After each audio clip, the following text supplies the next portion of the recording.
Hello friends, आज मैं फिर से आपके सामने एक नए म्यूचुअल फंड का रिव्यू लेकर के आ गया हूं। तो जुड़े रहिए CKD stock market news channel के साथ। चैनल को सब्सक्राइब नहीं किया है मेरे मित्र, चैनल को सब्सक्राइब कीजिएगा। कोई समस्या हो, कोई प्रॉब्लम हो तो नीचे कमेंट बॉक्स में रखिएगा, और पर्सनल बात करनी हो तो यूट्यूब के अबाउट सेक्शन में व्हाट्सएप नंबर लिखा है, वहाँ पर कनेक्ट कर सकते हैं आप।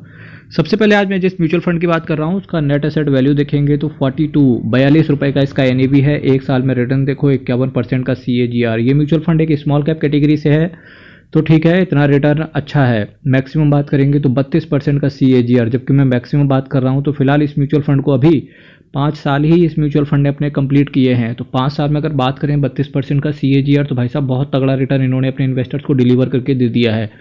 स्मॉल कैप कैटेगरी में अगर बात करें तो दूसरे पायदान पर आता है ये।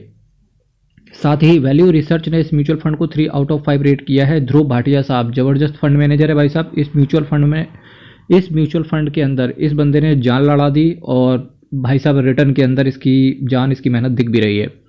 3 महीने के अंदर बात करेंगे 10% का एब्सोल्यूट आया है, जो कि कम आया है। 6 महीने में 24% का, 1 साल में 51% का, 3 साल में पैसा डबल हो गया, 5 साल में इन्होंने पैसे को 3 गुना कर दिया। अगर आप 5 साल में बात कर रहे हैं, पैसे को 3 गुना कर दिया, तो ये बहुत ज़बरदस्त चीज़ है। अब कई बार इन्वेस्टर्स क्या करते हैं, इतने तगड़े रिटर्न म्यूचुअल फंड दे रहा है तो लोग जंप करने की कोशिश करते हैं कि चलो इसी म्यूचुअल फंड में पैसा डाला जाए। मेरे मित्र देखिए, 5 साल ही ऑलरेडी दे चुका है। अगर किसी भी म्यूचुअल फंड को हम लॉन्ग टर्म में कंपेयर करें तो मैक्सिमम रिटर्न जो आता है 20-22% के आसपास का ही CAGR आता है, अगर वो ताबड़तोड़ तरीके से रिटर्न लगातार बना के देता रहे। जरूरी नहीं कि इसने 5 साल में 32% का CAGR बना के दिया है, 10 साल में भी ये 32% का CAGR बना के दे, ठीक है। हो सकता है कि आपका जो रिटर्न है वो कम होता चला जाए, मतलब 20 से 25% के CAGR के आसपास आ जाए। जहाँ मैं डाउन साइड की बात बोल रहा हूँ, वहीं अपसाइड भी इंटैक्ट है कि भाई साहब अगर इस म्यूचुअल फंड की स्ट्रेटेजी के अंदर वाकई में बदलाव हुआ होगा, या मोमेंटम बेस्ड शेयर्स के अंदर अगर ये चेस करने की कोशिश करेंगे तो डेफिनेटली नो डाउट कि 32% का CAGR भी आ सकता है। अब ये आपको डिसीजन लेना है कि आपको जाना कहाँ पर है। तो पर मैं बताता हूँ कि 10 में से 6 या 4 म्यूचुअल फंड ऐसे होते हैं जो अपने बेंचमार्क को बीट कर पाते हैं, साथ ही साथ लॉन्ग टर्म में जिनका रिटर्न 20% से ऊपर का CAGR में आता है, ठीक है। तो स्मॉल कैप कैटेगरी से आप 20% से ज़्यादा का रिटर्न एक्सपेक्ट ना करें। मिड कैप कैटेगरी से 18 से 20% का रिटर्न एक्सपेक्ट करें। लार्ज कैप कैटेगरी के म्यूचुअल फंड्स हो या फ्लेक्सी कैप या मल्टी कैप कैटेगरी के म्यूचुअल फंड्स हो, वहाँ पर 15-16% का रिटर्न एक्सपेक्ट करें। इंडेक्स फंड से आप 10 से 12% का रिटर्न एक्सपेक्ट करें। तो ये एक तरीका होता है, ये एक चीज़ है, क्योंकि शेयर मार्केट के अंदर एक चीज़ हमेशा आपको माननी पड़ेगी, और ये सही भी है। एक शेयर पॉसिबल है कि वो 1 साल में हो सकता है 10 गुना भाग जाए, 20 गुना भाग जाए, 100 गुना भाग जाए, या 10,000 टाइम्स भाग जाए, ठीक है। पर वो लॉन्ग टर्म में अगर उसके वैल्यूएशंस हाई हो गए तो डेफिनेटली वो अपने आप को करेक्ट कर लेता है। तो जब शेयर अपने आप को करेक्ट कर लेता है तो वैसे ही म्यूचुअल फंड भी अपने आप को लॉन्ग टर्म में करेक्ट कर लेता है। तो इस चीज़ पर आपका दिमाग होना चाहिए। और ये चीज़ अगर आपको नहीं लग रही है, आपको लग रहा होगा CKD जी ये क्या बोल रहे हैं, तो डेफिनेटली आप म्यूचुअल फंड की दुनिया में बने रहिए, शेयर मार्केट की दुनिया में बने रहिए। लॉन्ग टर्म में आपको ये चीज़ें पता चल जाएंगी। कोशिश करें कि शेयर मार्केट में बने रहें और अच्छे से इन्वेस्टमेंट करें, ठीक है। और वैल्यू रिसर्च का रेट ऊपर देख लिया है, और रिस्क आपका वेरिया रहता है, क्योंकि अल्टीमेटली आपका पैसा इक्विटी के अंदर रहता है। जिस म्यूचुअल फंड की चर्चा चल रही है यहाँ पर, उसका नाम है bank of India small cap fund direct plan growth. कोशिश करें कि आप हमेशा डायरेक्ट प्लान के साथ ही रहें। अगर रेगुलर प्लान है तो कोशिश करें अपने फाइनेंशियल एडवाइजर या फंड मैनेजर से बात करके कोशिश करें कि कह दो यार मुझे इस म्यूचुअल फंड का डायरेक्ट प्लान खरीदवा दो। वो ऐसा करेगा नहीं, क्योंकि रेगुलर प्लान में उसका कमीशन होता है, डायरेक्ट प्लान में नहीं होता है। 723 करोड़ का इसका असेट साइज है। असेट साइज काफ़ी कम है, सिंपल सी बात है। बैंक ऑफ इंडिया AMC के बारे में काफ़ी कम लोगों ने सुना होगा।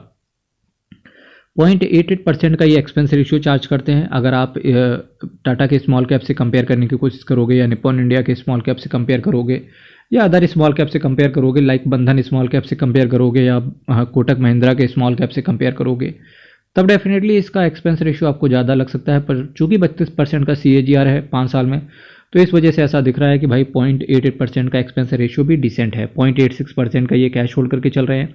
Nifty small cap 250 total return index को ही बेंचमार्क की तरह फॉलो करते हैं। किसी भी म्यूचुअल फंड आपके पास है, या कोई भी स्मॉल कैप कैटेगरी का म्यूचुअल फंड है आपके पास है, अगर उसका बेंचमार्क निफ्टी स्मॉल कैप 250 है, जिस दिन ये बेंचमार्क 1-1.5% से ज़्यादा का गिर जाए, आप वहाँ पर लमसम करने की चेष्टा कर सकते हो। प्लान आपका ग्रोथ है। 10% से ज़्यादा के अगर आपने 10% से ज़्यादा के यूनिट बेच दिए, 1% का एग्जिट लोड आएगा अगर 1 साल में ऐसा काम अगर आप करते हैं तो। बात करेंगे किन किन सेक्टर्स के अंदर पैसा है, तो सबसे ज़्यादा जो इन्होंने चेस किया है वो है financial, capital goods, consumer staples, health care, automobile, services, material, consumer discretionary, chemical, metals and mining, technology, construction, communication, energy, textile. ये कुछ सेक्टर हैं जहां इन्वेस्टर्स का पैसा गया है। अब बात करेंगे किन किन शेयर्स के अंदर पैसा लगा हुआ है, तो देखेंगे आप BSC, Radico Khaitan, lemon tree, RateGain technology, travel technology, KSB, credit access Grameen, Jyoti labs, KEI industries, Kaynes technology, PCBL, इसके साथ साथ Eris life sciences, Cholamandalam financial holdings, Syrma SGS, REC एक पीएसयू है, आपको पता होना चाहिए, hero MotoCorp, Praj industries, city union bank, Senco gold, craftsman automation, CDSL, century textile, TD power system and Vijaya diagnostic, poly medicare, Mrs Bectors food speciality limited and Apollo pipes, Suven pharmaceutical, JB chemicals, Indian bank, brigade enterprise, Jamuna auto, Shanti gears, Canara bank, KIMS, Tejas network, home first finance company India limited, fusion micro finance, Utkarsh small finance bank, CMS info systems, Balrampur Chini, Ratnamani metal, Mahindra life space developers limited, Aeroflex industries, metro branch, JTEKT India limited, Linde India, Ethos, prudent corporate advisory services, tube investment of India limited. ये मेरे भाई ये कुछ shares हैं जहां investors का पैसा पड़ा हुआ है। अब बात करेंगे किन किन ऑल्टरनेट क्या हो सकते हैं bank of India small cap के अलावा। तो देखिए, कोई भी अगर बंदा विचार कर रहा है कि bank of India small cap में उसे जाना है, या उसके फाइनेंशियल एडवाइजर ने ऐसा बताया है, ठीक है, या उसका मूड है, तो एक बार इन म्यूचुअल फंड्स का रिव्यू भी एक बार चेक कर लेना। इसके बाद अपना डिसीजन आप स्वयं ले सकते हैं।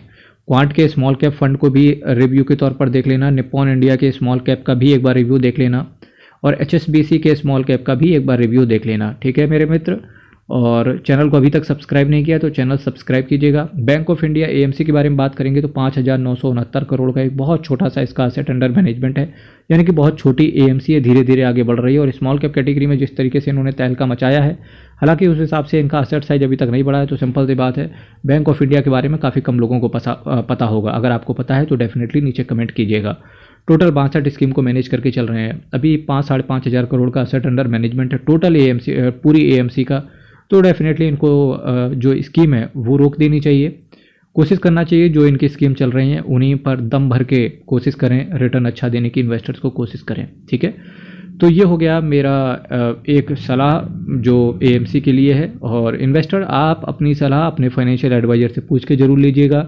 मेरे मित्र, चैनल को सब्सक्राइब कीजिएगा, वीडियो को लाइक कीजिएगा। पर्सनल बात करनी हो व्हाट्सएप नंबर लिखा हुआ है। हर हर महादेव, अयप्पा शरणम, हरी शरणम। बहुत बहुत धन्यवाद।